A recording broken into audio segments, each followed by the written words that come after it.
I'm going to do another video and really focusing on the basically the wear and parts and what to do when you own an old machine, whatever you use it for. You know, you're going to have to need some bits somewhere along the line, and certain bits you can improvise, you can get them off of old ones like that, but then there's certain bits that you can't because they're worn out, like for example belts, knife parts, and there's a couple of little things that I've learnt along the way with Gleaners anyway, because I've had them for so long. I've learnt ways of getting through. For example, the header has knife sections, and all the moving parts on the knife will need replacing from time to time. So the fella I bought this off, a guy called Martin, had found out that the Massey Ferguson knife sections for the sort of like the 500 series Masseys, I know they fit on them. The same blade will fit on these, but you cut the back off it, and I'm going to do a video on that because I'm going to make a decent knife. I have got a few Allis Chalmers sections, but I try not to use them because once they're gone, they're gone. You can get them from America, but because of the weight of the metal, it costs so much money to send them over, and for me personally, it's just too much. I think if you're the kind of person who's got a lot of money to throw at these things, then there's nothing you can't do ultimately. But I know for me personally, there is a limit as to what I can spend, because I just end up with absolutely no money at all if I keep going. But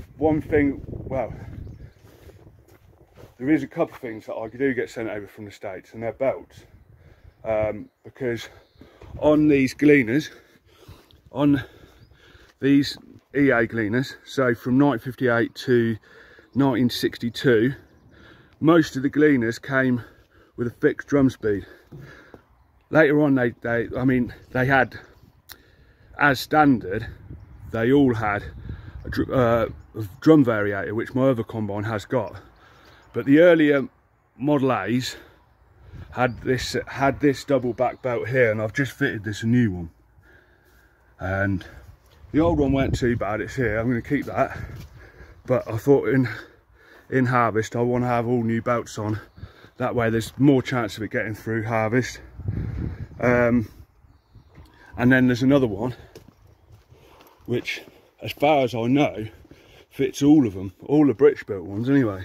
So I know for definite that this fits the EA, the A Super, because I've got brand new ones on both of my combines. So this is my 1960 model and my 1964 model have both got new traction belts. Both combines have got a complete new set of belts, but these two, that one and that double back one I showed you on this one, can't get them. You can't find them over here anymore. So I've had them imported, and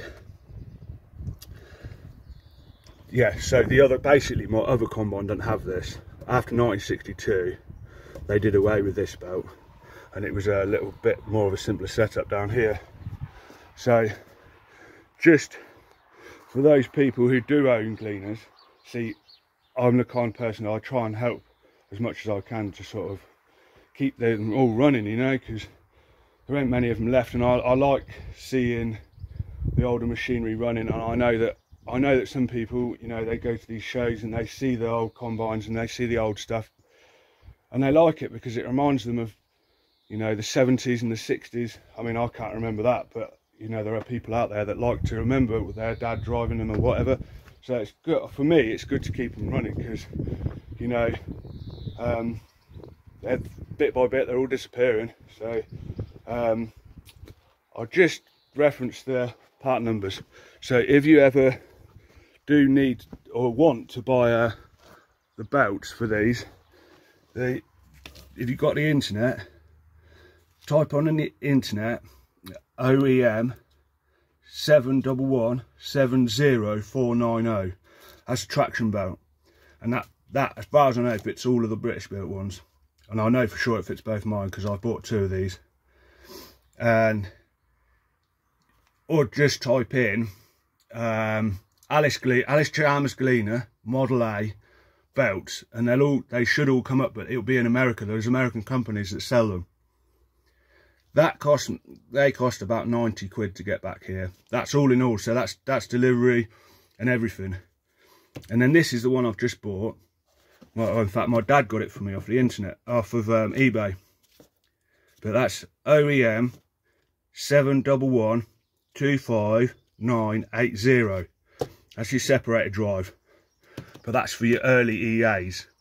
And I don't think it fits any of the others, so it doesn't fit the Model Cs, because they all had variable drum speeds on them. But it was just the Model EA like this one here. And actually, that hump back there had the same setup, but that would have been one of the last ones that had it. Just to give a bit of sort of friendly advice on the machine, if you are going to change this belt, I'm going to save you the hassle of messing about too much. If you're going to do it, this is the first time I've done it, so I've just learnt as I've gone along. Take this out of the way, this clutch engager, and then you've got this clutch here. That's your freshen clutch, which got a row of bolts, and that bolts onto this pulley, and you take that off, and then there's this locking collar here which is on a screw, and tap that anti-clockwise. You can see it's been off before I've been in here, and I've made it a little bit worse, but it's good. I've managed to get the tab washer back down. I've put it all back on now. Turn that anti-clockwise and that'll all pull off, and then you can get the belt off. But as you see, the gap in between the pulleys, you're never going to get that belt through. I tried to get it off a different way, but in the end I gave up because I knew it wasn't going to work. So yeah, no, that's the tensioner. But I'm quite happy with that, and as I said, I'm going to do another video. I don't know how long, a month, 2 months maybe, of me just showing a little bit of me rebuilding the knife and how I've learnt to do it, because having a sharp knife benefits the whole machine. So yeah, I'm gonna leave it at that. I'm gonna rebuild it now. But yeah, I just like to sort of like give a bit of advice for people who are still running these machines, you know, and finding the bits sometimes can be hard, but it's not always impossible. So okay, see ya.